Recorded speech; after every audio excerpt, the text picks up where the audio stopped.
Mga clear na salvation verses number 29 sa 2 Corinthians chapter 4 verses 3 to 4. Tara, basahin natin.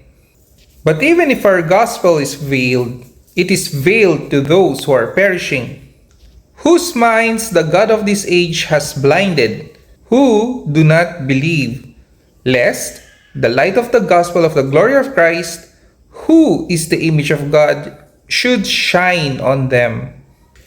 Sinasabi ni Apostle Paul dito na yung good news or yung gospel ni Lord Jesus Christ, which is yung death, burial, and resurrection niya, ay na-veil or na-cover ito para sa mga perishing, yung condemned, yung hindi pa nag-believe kay Lord Jesus Christ, whose minds the God of this age has blinded. O yun nga, kasi nga na-cover, di ba? Hindi nila makita yung importance ng good news.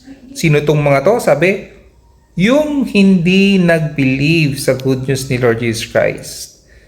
Unless yung light ng gospel ng glory ni Christ, who is the image of God, ay mag-shine sa kanila. Ibig sabihin, unless makita nila yung good news at nag-believe sila dito.